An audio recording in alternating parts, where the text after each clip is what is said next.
Howdy, Ags. Welcome to another episode of Texas Aggies United on TexAgs, sponsored by the 12th Man Foundation. Start your tradition of support and make an impact on Aggie student athletes by joining the 12th Man Foundation. My name is Allie Russell, sitting down with Nana Boadi-Owusu. We are so excited to have you join us. I'm sure you guys have seen that this is now our newest 12th man for Texas A&M football. We are so pumped that you're here and so excited for you. I'm just glad to be here and honored, really. Yeah, so I mean, before we get into obviously all of the excitement of you being announced yesterday as the newest 12th man, let's kind of start from the beginning of your journey and what brought you to Texas A&M. Yeah, so the first time I came to Texas A&M, it was really on a school visit. So I was in our school STEM Academy, and we took a trip. We were going to NASA, and we stopped by A&M, and we were just walking the campus and stuff like that. And at the time, so this is sophomore year of high school, apparently kids had started going, like, looking at colleges. I wasn't even thinking about college yet, but, I mean, I walked campus, and I was like, I like this place. And I'm a little stubborn kid, so I said, okay, I'm going to go here. But I wasn't really full set on it. Then I took a visit for football, and, I came in for a camp, then took a visit after. I was like, yeah, this is for sure where I'm going to go. And funny story, actually, so I mean, you know, when you apply to colleges, you're supposed to apply to multiple and then whatever it takes you in. I really only I really only applied to A&M. My dad made me do other applications, but I only put, like, really effort into the A&M one. Sorry, Pops. And, and luckily, they accepted me, so that's why I'm here. So it's from there. So what do you feel like for you? I mean, when you say that you stepped on campus as a sophomore, what kind of stood out to you the most, do you feel like? I don't know. I think, like, it was we were really, I think the moment that I realized, like, okay, I really might get down with this place, like, I really like this place, was we were walking from the MSC down to where, I don't think Aggie Park was there yet. Yeah.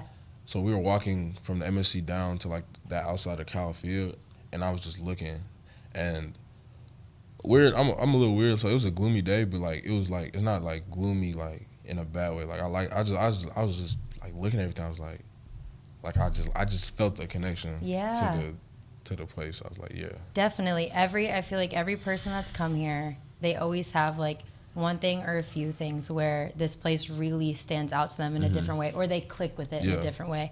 But I mean, when you came here as a walk-on, was it your dream from the jump to be the 12th man one day? Yeah.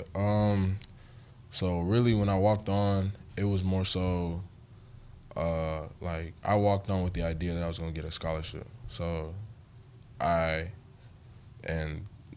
rest his soul, Coach Terry Price, he gave me the opportunity to walk on. I was a weird, like, PWO, so I had missed my first fall camp, but I came right after that. And I knew, though, coming in, like, because that summer that I missed while, like, Dewsbury fall camp, I was just working out every day by myself. I mean, doing my own drills. I was watching them practice through, like, Instagram and stuff, because, I mean, I was 3 hours away, but I was doing all that. But I did all that with the goal of, like I'm going to get a scholarship, simple. And I'm telling y'all, like, God is so real, because I told myself at most, because I had this conversation with my parents. I had one offer come out of high school to East Texas Baptist, but my parents, like, the way they came up and the way they hustled, they didn't want me to go, like, to a school just for football. Rather more so, like, they wanted me to go to a better school that had great school, and like, then they would handle the football part or handle the walk-on part. And I knew, because my parents they're not rich. You know what I'm saying? They hustle for everything. So I said to myself, like, okay, babe, we got to do this. And I told them, like at most 2 years. And with how God works, like, I'm going into my junior year, and I've gotten a scholarship. And then I found out about the tradition of the 12th man after my freshman year. I think the 12th man at the time was Choate. And then hanging out with Sam Matthews a bit too, like, they told me about the values of the 12th man, what it comes with, and I was like, yeah, this is something I want to do. Yeah, I love it. And I feel like, obviously, the athlete world itself and the bubble of the athlete world is not that big, but then let alone for myself. But now that I'm working in athletics, obviously I still have connections with people who are athletes, and every person who's ever brought your name up since you've been here talks about, one, how hard you work, and then also how much of a brother you are. And something that I did notice about you is you won the Brotherhood Award for the team banquet, right? This past year. Of them, the 12th Man Kickoff Brotherhood Impact Award. Yeah. Yes. I mean, what a coincidence. Yeah. But I mean, I feel like that's so special because you've been someone that they've talked about that has so many core values and so much of the character of the 12th man before even becoming the 12th man. So I feel like that's so special. But give us an idea of all of the emotions that you felt when Elko called your name yesterday. I mean, okay. Really, I think what made me nervous initially, like, was when Elko first talked about it in team meeting. So he announced it yesterday, but he first had brought it up, like, a while back. And, like, he had let me, not let me know per se, but, like just hearing the values and stuff, like, oh, like, okay, we're about to do this 12 man stuff for real. Like, I got a little nervous. My heart dropped a little bit. And then yesterday, there's cameras in team meeting, so and everyone's turning around to me like, Nana's about to tell me about the time. I'm like, nah, bro, chill, like it's not happening right now. And then he pulls his jersey out the bag. Oh. I'm like, okay, God. It might be happening. And then he turned that jersey around. I think it's so surreal. Like, he turned that jersey around, and I seen Boadi-Owusu. Like, I have a long last name, so I saw it. I saw it when he turned the corner. Well, I saw it, and I was like, wow, like. And it didn't, like I've been saying, it didn't really hit me because all my teammates are cheering for me and stuff, and I don't think it really, like, dawned upon me until after the team meeting, I got to go call my mom. And my mom, like, her reaction, she was just happy. Like, she started crying. Like, that's when it hit me, like, okay, I might be the 12th man. And I'm still a little, like, I'm still a little, I guess shocked would be the word, and it hasn't, like, fully, like, dawned upon me, but I feel like August 31st, you know what I'm saying, when it's time to put on that jersey and I see 12 instead of 90. And don't get me wrong, 90, I got a bond with 90, but I see that 12 on my chest in the mirror, I'm like that's when it's really gonna hit me, like, whoa. Yeah, have you thought about that you are going to be running out for the Notre Dame game as the 12th man? Has that kind of sunk in, like, probably not until it happens, but just, like, what all that means? Man, like I was saying earlier, I think my first thought was just like, hey, man, don't trip. Like, just make sure you pick your feet up. But, like, I don't know.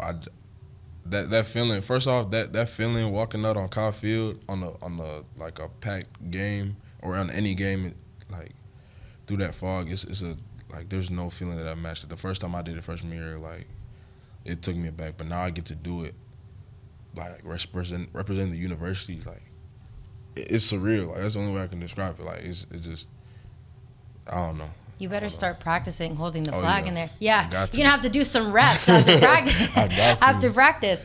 But, I mean, what do you feel like for you and kind of what you've gathered, and even how you were talking about Elko talked to you about, like, the values of the 12th man and things like that. What do you feel like representing the 12th man does mean to you? That's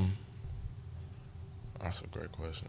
I feel like representing the 12th man first, it's a testament to the work I put in up until this point.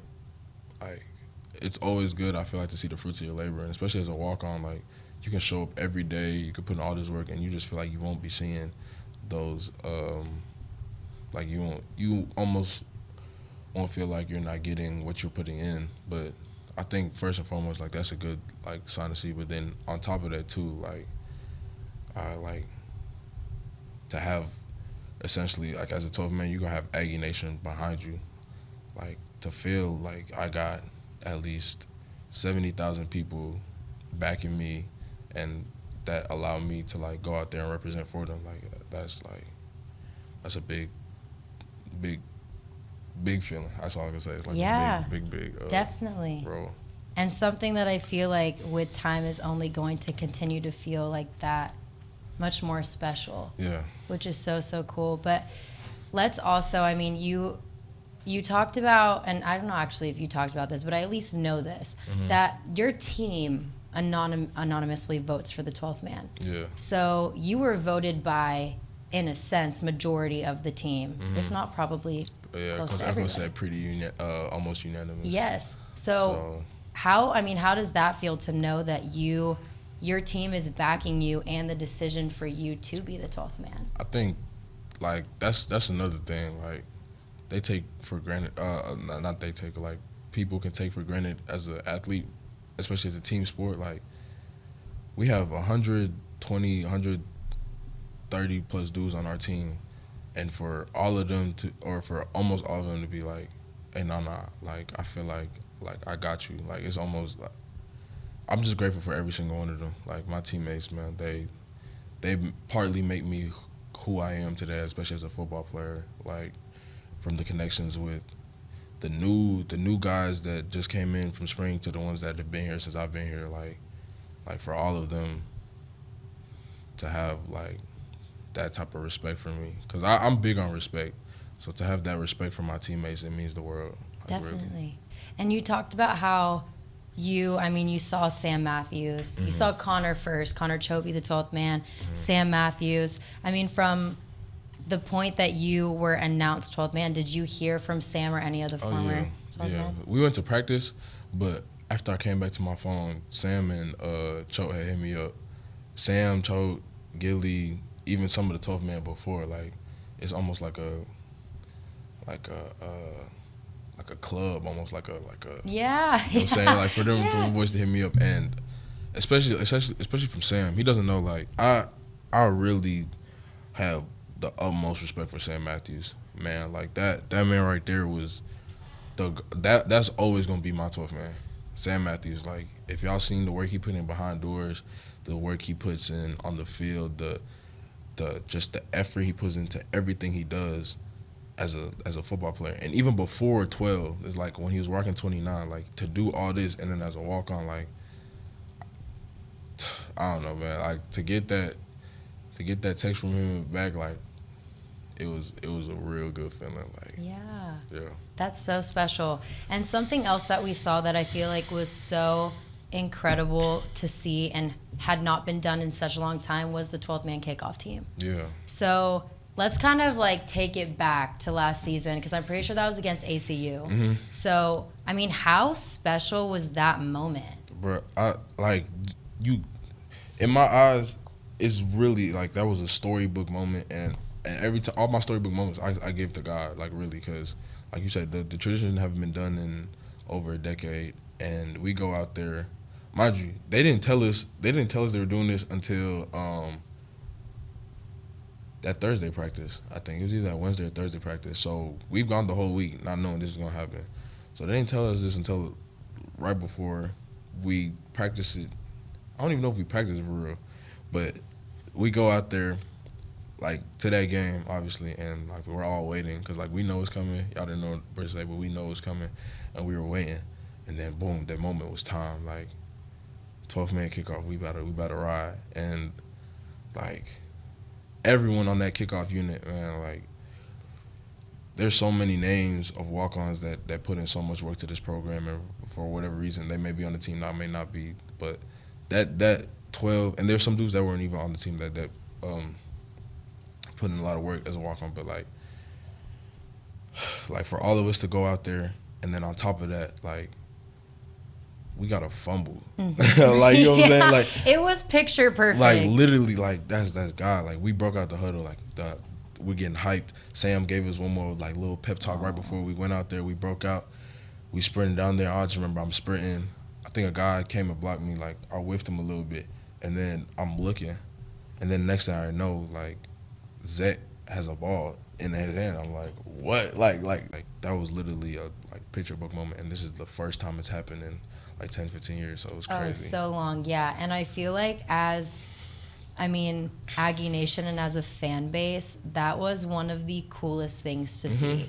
One of the cool, and again, it would have been cool had nothing amazing come of it. Yeah. But then something amazing came of it, and it was truly, I feel like in that sense, it was the power of the 12th man was alive and well. But let's kind of shift gears a little bit. to more of the fun football talk with fall camp. So this is your first fall camp under Elko. You're going into year 3. Kind of give an idea of how fall ball's been so far. The only word I can use to describe how fall camp has been work, like a grind. Like if you go around our facility now, you'll see that it's like grind is everywhere. Like really, and it's real. Like Coach Elko has been trying to break down the game to us on the like.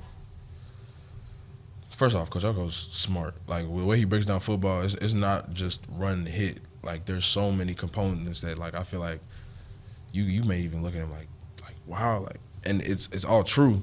So then from the mental aspects, it's a challenge.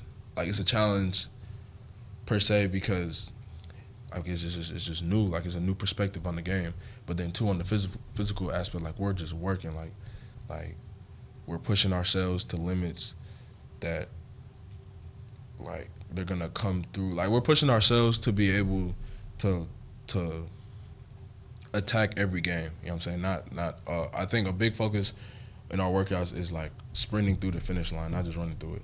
So like we're pushing ourselves to be able to leave no doubt on the field, and like we're trying to play at a level that our opponents are unwilling and unable to hang with us on. So definitely. And how do you feel like for you, I mean, your time so far that you've had with Elko, how has he impacted you, not only as a player but also as a person?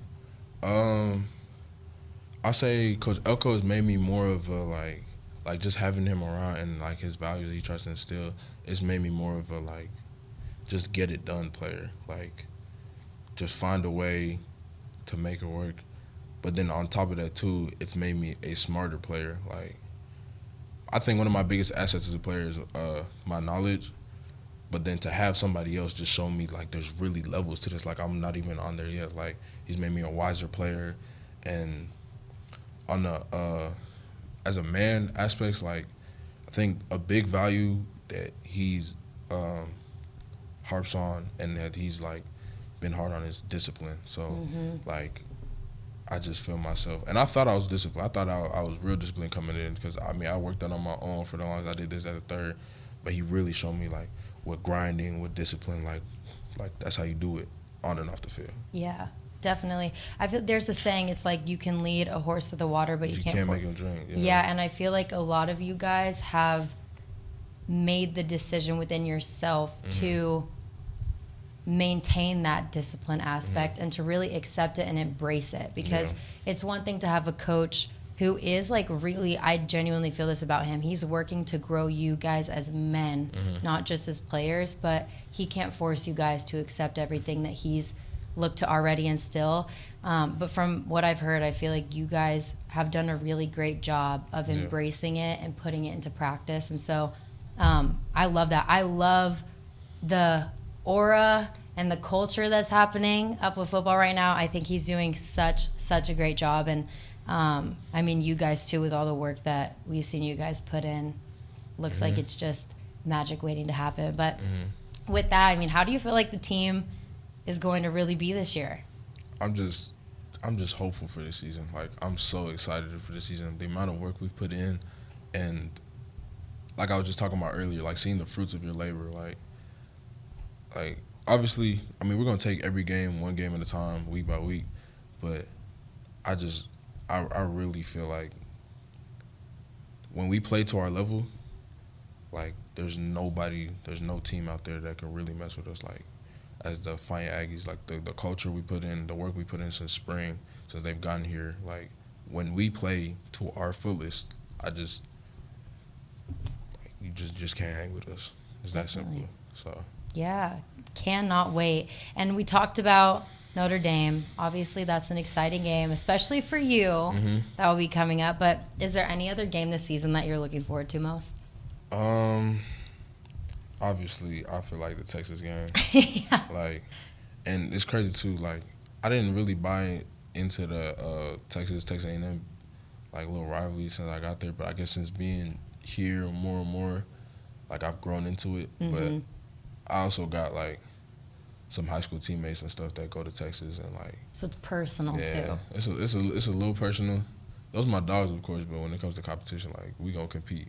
Definitely. You know what I'm saying? And like another thing with that 12th man kickoff, like we ain't played them boys in I don't know how long. So like, and it's on Thanksgiving. Hopefully it's a night game. Like, and it's at Kyle Field. Like we're gonna be the atmosphere of that game is gonna be crazy. Amazing. Like we might as well set a new record because I think we set a record with that Bama game.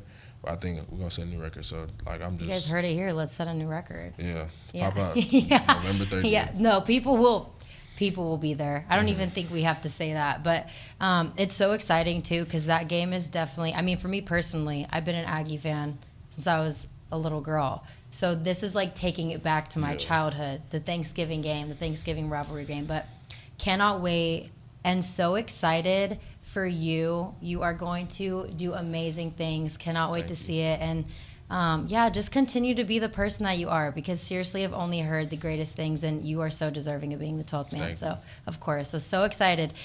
We're counting down the days to Notre Dame. But until then, kick butt in fall camp. All right. Thank you for being here. We appreciate it. And thank you guys for tuning in to this episode of Texas Aggies United on TexAgs, sponsored by the 12th Man Foundation. We will see you on the next one.